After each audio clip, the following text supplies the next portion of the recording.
这次的新型冠状病毒给全国都带来了很大危害。由于这次病毒传染能力很强，所以呢，我们要时刻的做好防控工作。其实新冠病毒呢，最喜欢3种人，看看你是不是在其中。第一种，自我隔离意识差的人。虽然大多数人自我隔离意识都很强，但是也不乏有一些存侥幸心理的人，在家待不住了就出去溜达溜达，这样呢很容易增加被感染的几率，所以大家没事还是不要出去了。第二种，中老年人。通常中老年人免疫力都比较低，这也就成了病毒喜欢的对象，所以中老年人更要做好防控工作，减少外出，勤洗手，多开窗通风，还要适当的增强免疫力。第3种，有基础疾病的人。对于一些有基础疾病的人，也是易感染人群，因为这类人对病毒的防御能力低，所以一定要做好防御。不正确，经常低头玩手机，这些都可能会导致颈椎疼痛、脖子僵硬，严重的还可能会引起颈椎病，出现头晕头痛的情况。那今天呢，教大家一个动作，能够帮助改善颈椎问题。首先，保持站立的姿势，腰背挺直，两脚分开和肩膀同宽，然后将左手背到后面，右手手掌立起来放在胸前，然后将右手平行的向左侧推出去。推出去的同时呢，头部要向右看，这样坚持5秒，左右交换位置，做同样的动作，每天反复做5分钟。注意做的时候动作要缓慢，这个动作可以锻炼肩颈，打通堵塞，让气血更加的畅通，能有效的缓解颈椎疼痛，保护肩颈健康。那平时保养颈椎呢，还要多注意保暖，不要长期呢低头玩手机，也可以喝点苦荞茶，能够让血液更加的流通，对颈椎健康也有。脑供血不足大多呢发生在中老年人身上，经常会有头晕头痛的情况，严重的可能会引起脑梗。那下面教大家2招可以帮助打通血管，预防脑梗。方法1，做手指操，伸出我们的双手。左右手拇指相互握住，然后手掌同时的张开握紧，这样反复做3到5分钟。这样做手指操也有助疏通血管，保护大脑，改善脑供血不足的情况。经常的做一做，能够帮助预防脑梗。方法2，合理的饮食。脑供血不足的人应该多吃一些通血管的食物，比如黑木耳、山楂、燕麦等等。这些食物含有很多营养，经常吃能软化血管，降低血液粘稠度，对保护血管有帮助，也能够帮助预防脑梗的发生哦。脑供血不足的人平时要保持足够的睡眠时间，有一个良好的心态，经常运动，这样对血管健康才有帮助。脑供血不足在中老年人中很常见，像头晕头痛、记忆力减退、失眠等，都可能是脑供血不足了。那有什么好办法能够缓解呢？下面木子就教大家一招。首先，我们自然的站立，两脚分开和肩膀同宽，然后双手各拿一个重点的东西，举起来放在颈部，然后双手向上举起，再放在脑袋后面，最后回到原位，这样反复练习100下。这个动作可以促进血液循环，锻炼手臂的肌肉，对改善脑供血不足有很大帮助。那大家可以每天练习2次哦。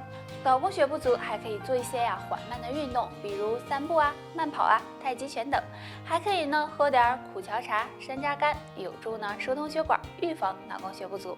脑供血不足在中老年人中很常见，而且现在也越来越趋于年轻化。那经常会有记忆力减退、失眠、耳鸣、头晕头痛等症状，严重影响生活质量。今天教大家一个简单的方法，可以改善脑供血不足。这个方法就是梳头。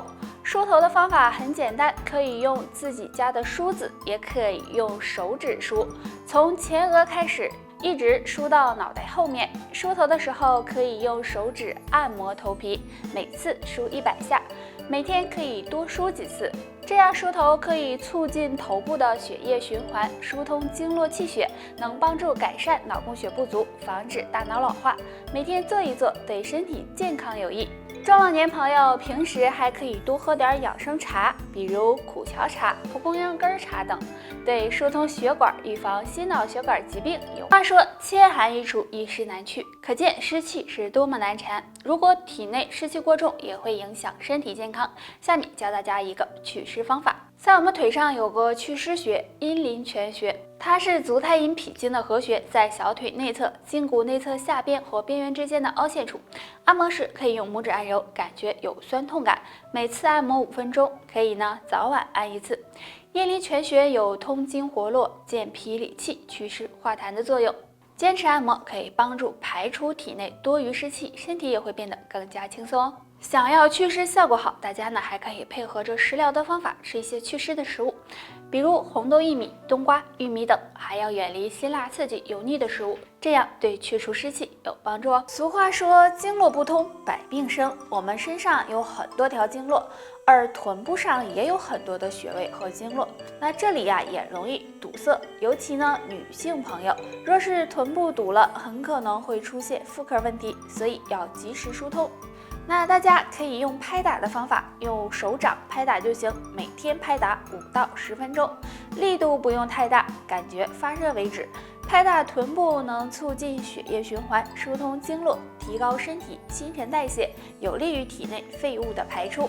不仅可以减少痛经和月经不调的情况，还能够减少肥肉，让臀部更有型。大家可以坚持做一做。女人如果想要远离妇科问题，平时要注意卫生，多运动，饮食也要注意，少吃辛辣刺激的食物。没事呢，可以喝点蒲公英根茶、桂圆红枣茶等，有利于身体健康。大家都知道，现在呀，这个新型冠状病毒主要的传播途径呢是飞沫传播和接触传播。那么有的人就会担心了，在家收外卖或者是快递会感染新型冠状病毒吗？其实呢，这种可能性是非常小的，但是也不是没有可能哦。所以大家要做好一些预防措施才行。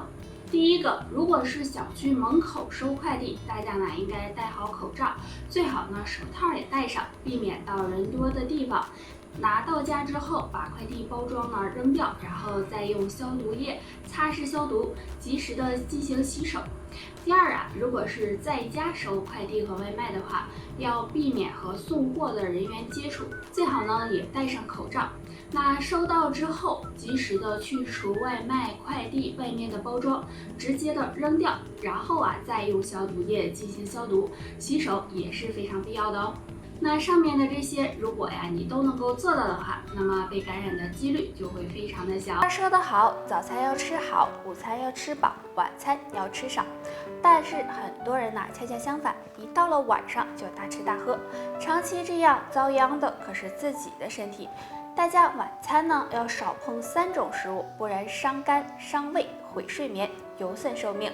第一种，辛辣刺激食物。那很多人到了晚上喜欢吃麻辣烫、烧烤、麻辣火锅等，这些辛辣刺激的食物不仅会刺激肠胃，对肠胃健康不利，也容易影响睡眠质量，有损血管，对身体健康不利。第二种，油腻的食物。油腻的食物也包括油炸食物，这样的食物也是人们晚餐的首选。但是油腻的食物含有很多的油脂和胆固醇，如果晚上吃多了，很容易加重肠胃以及肝脏的负担，给肠胃和肝脏造成损伤，同时呢也会影响睡眠，所以要拒绝才行。第3种，酒类。那很多人晚上应酬多，经常会喝点酒，但是大家呢都知道，喝酒对肝脏和肾脏伤害很大，而且现在天气热，都喜欢喝凉啤酒，这样呢也会损伤肠胃，对睡眠也有影响，所以酒类要少碰。那建议大家呢平时可以喝点茶，比如菊花茶、蒲公英根茶等，对身体。由于现在生活节奏快，很多人一日3餐都被搞乱了，尤其呢是晚餐，很多人呢糊弄糊弄就过去了。其实晚餐是非常重要的，如果晚餐吃不好的话，很容易影响寿命。吃晚餐有3个雷区，希望大家呢不要踩。第一个，晚餐吃得太晚。很多人由于工作忙，晚餐吃得很晚，并且吃完就睡觉了。其实这样很容易给肠胃增加负担，还容易影响睡眠质量。那么最好吃晚餐的时间是在晚上6点到7点。第二个，晚餐吃剩菜。有的人为了省时省力，经常的吃一些中午剩下的饭菜，剩菜剩饭容易增加亚硝酸盐的含量，对健康也是没有好处的。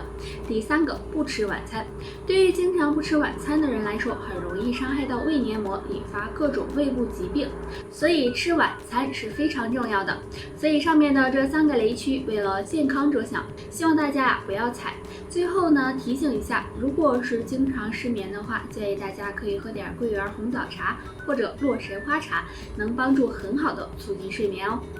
不管怎样，想要身体健康长寿的话，那么就要重视起来。大家如果还有什么不同的意见或者是建议，可以给木子留言哦。拜拜。